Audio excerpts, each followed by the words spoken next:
Alright, all the info about Acheron is out and I'm late to the party as usual. God damn, I'm actually super late. Anyways, let's talk about my first impressions and how do I think she compares to our already available DPSs like Jingliu, who is currently considered the best DPS character, both for her damage and ease of use. Not to mention how easy to build she is. And can Acheron really compare to that? Let's start with a brief overview of her kit.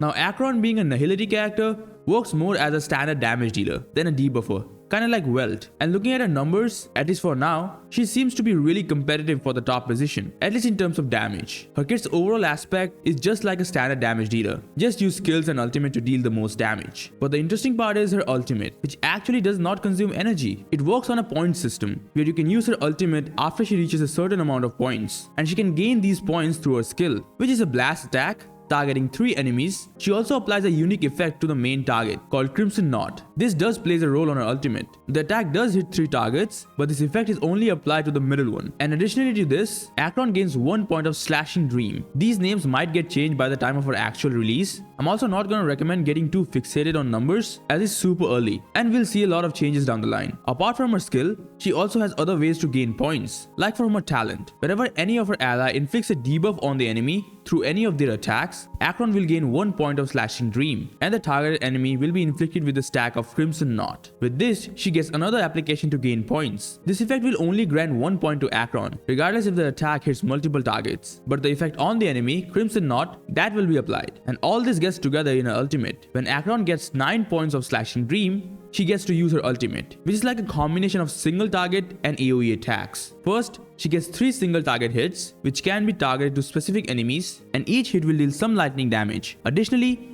each hit will remove 3 Crimson Knots from the enemy, and each of the knots will deal extra damage when removed. After doing this attack 3 times, she finally unleashes the last AoE finisher, which removes all Crimson Knots, which targets all the enemies. Now since she can target enemies with each of her hits, you can either use it on 3 separate targets or just focus on one. The major part to keep in mind is that while you use the 3 hits, only use them on the target with Crimson Knots, as each will remove 3 stacks of it, dealing extra damage. Apart from this unique attack, she gets a lot of other buffs, like this attack reduces toughness regardless of the element, like how Shuei's ultimate works. And she ignores elemental resistance, resulting in some mad numbers, which gets even crazier with her passives. One of them increasing her ultimate damage further, and provides some extra single target hits. Another one of her passive increases her overall damage further when paired with more Nihility characters. Now this may be a good or a bad thing for players depending on their roster. Like we have seen this kind of passive on other characters, one of which being the upcoming Sparkle. She has a passive that specifically buffs quantum characters. Now her passive's damage increase is not so massive that you have to always cater to it. Like yeah, it does provide some damage increase, but even without it, she does perform pretty well. But for Acheron, this passive of her makes a huge difference. So much so that you pretty much always want to play her with 2 other Nihility characters. You can kind of see the damage difference here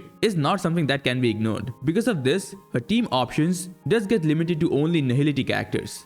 In terms of her synergies, right now we have these characters, right? Taking her overall playstyle into account, she wants a Nihility character that can somehow increase her damage with either buffs or defense downs, and she wants a character that can easily apply debuffs. So looking at this, first let's go through all of them. For 4-star options, Pella is going to be a staple in her comps because of her AoE defense down, which greatly buffs Acheron's damage. Other great options are going to be Sampo and Gwenhyphen. Both have great dot application, and Gwenhyphen can also increase the damage taken by the enemies. I wouldn't really consider Luca, as he is extremely single target and does not have that much consistent uptime on his debuffs. For 5 stars, first I want to exclude Welt, as yeah, he can be a secondary damage dealer, but other than that, he does not provide much of a utility other than using Resolution Shine's Light Cone. But in that case, you might as well use Pella. The other 3 are going to be great options. Silverwolf will be more so for boss fights, but the other 2, both Black Swan and Kafka, are going to be great characters to pair with Acheron. Black Swan with her consistent dots and defense down, and Kafka as a secondary damage dealer. In multi-target situations like Pure Fictions is going to be Acheron's best teams, and Pure Fiction and other content with multi-target opponents is where Acheron's gonna shine. I think her kit is more catered toward Pure Fiction, as it is the newest content right now.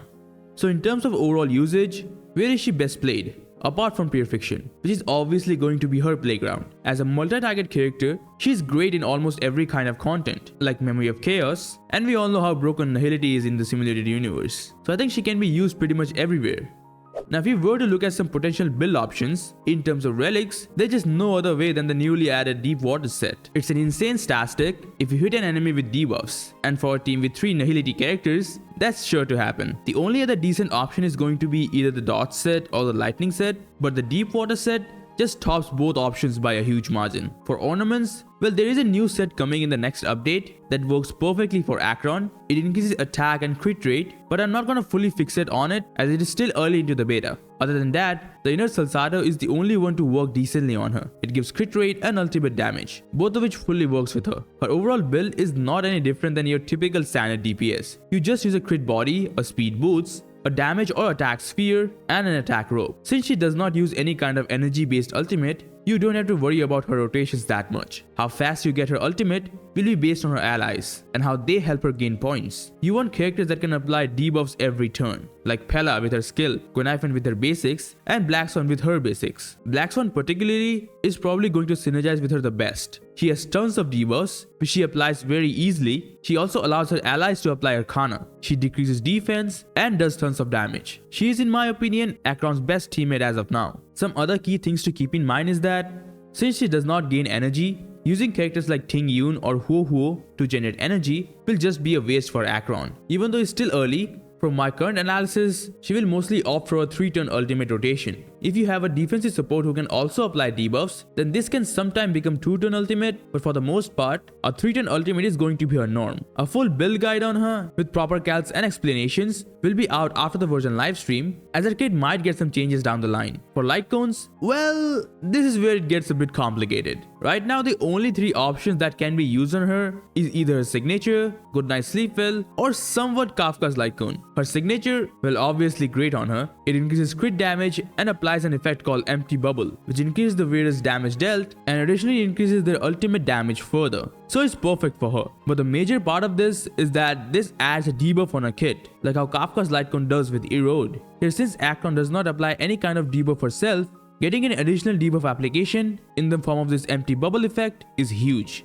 And this is also the fact why Kafka's light cone works so well with Acheron. It not only increases speed and damage, it also gives the Erode debuff to her kit. Having these extra debuffs will make her rotations much more consistent and will allow her to use characters who does not have that great debuff application but deal great damage themselves. Characters like Kafka. Without her light cone, she only applies dots through her follow-up attacks and ultimate. It gives you more freedom in terms of team building. Finally, the only 4-star that can be used on Acheron is Goodnight Sleep Well. It provides a huge damage boost with no strings attached, and having a high superimposition of this light cone can even rival 5 stars. But you might not have this light cone, or you are using it on your Kafka and don't want to switch. Like even any of the 3 stars are just unusable on her. Looking at this, it seems Acheron is a character that is opening a new type of playstyle and team building, which means she will get better down the line, with the release of more Nihility characters, and especially some more Nihility light cones. Finally, just for the sake of analyzing her damage output, why don't we compare her to our current highest damage dealer, Jingliu. Now if I were to just give you a simple TLDR, here is a chart showing the comparison based on my current calculations. The damage is calculated based on C0 characters with their signature light cones and no external supports or buffs.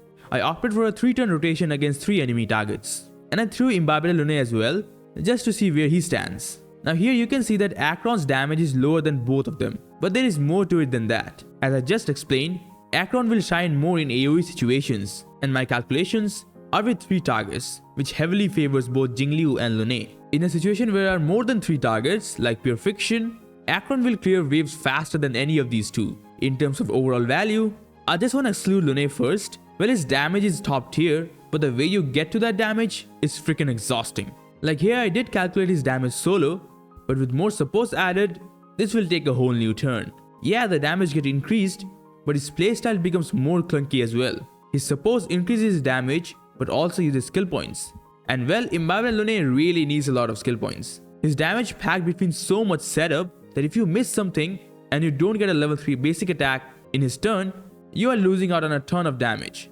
Don't get me wrong, yeah, you can play her perfectly with proper teams and rotations. The upcoming character Sparkle might be what we need to change this, but even with her, you need to properly execute your other team members' skills. She alone can fix all the skill point issues that Lune has. I did expand on this in my Sparkle guide. If you want to know more, you can watch that video. Links will be in the description and in the pinned comment. Anyways, as I already said, with With proper teams, you can execute Lune's attack pretty optimally, but my god, it's a super high octane gameplay experience. You need to always think ahead and plan your supposed turns, so that when Lune takes turn, he gets to use his level 3 basic attack. And it's such a hassle to me personally. Acheron on the other hand, is way easier to set up. The only thing you need to keep in mind is to have 2 other Nihility characters with her, and she's good to go. That's why I would rate Acheron higher than Lune 100%. But the one character I want to compare her to the most is Jingliu. She does not have any gameplay issues or requires insane setup. On the other hand, she's super easy to play, not to mention super easy to build as well.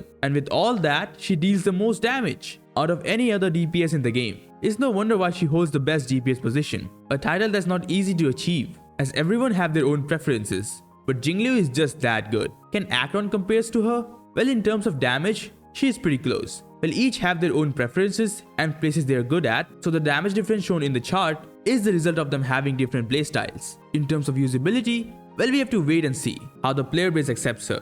Like going based on just animations, she's the pinnacle of top tier. Probably my favorite character in terms of just pure attack animations. And having a cool factor to a character really matters when it comes to how much a character is used. Cause like after a point, you'll be able to clear content regardless of which character you are using. After some time, you'll have great relic pieces, a ton of light cone options, and awesome supports. So just using any DPS will be enough. And at that point, players will just play characters they like. Not everyone is a meta slave. So in terms of cool factor, she is even better than Jingliu in my opinion. In terms of ease of build, well, as of now, looking at her kit, she's a standard damage dealer who has multiple targets, so you are not in need to pack insanely high crit rate on her just to make sure she crits consistently, like our Resident Hunt characters. And she has self buffs in her kit. The lack of F2P light cones is a downside, but that will get fixed as time goes on. So I think she's pretty good in terms of builds. But Jingliu is even easier to build than her. She's like a god when it comes to self buffs. She buffs her attack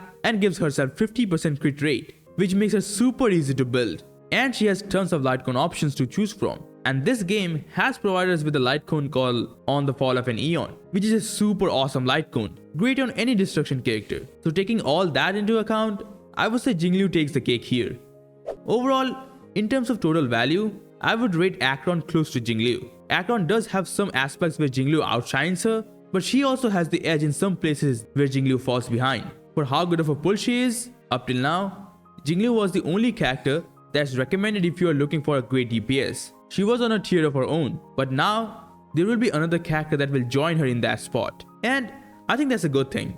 Of course, we don't like to see power creep, but having characters with varied kit design but with similar power level is overall perfect for the game. And that's gonna be it for my first impressions and overall thoughts on the current kit design of Acheron. If things get changed or if I have anything else to share, I will make another video discussing her. And of course, a full guide on her will be out after the live stream, just like I always do with all the characters. So, thank you very much for watching. If you found this video helpful, drop a like and subscribe for more content like this from yours truly. And please share any thoughts you have on her in the comments. It's been so long since I've uploaded, and even though I'm grateful for anyone who still remembers me, but after 2 long weeks, YouTube might have forgotten about my tiny channel. So having some engagement is sure to get this video out to more people. And I've already started working on my next video, which will be on Acheron. So look forward to consistent uploads from now on. Thanks again, and I'll see you guys in my next video.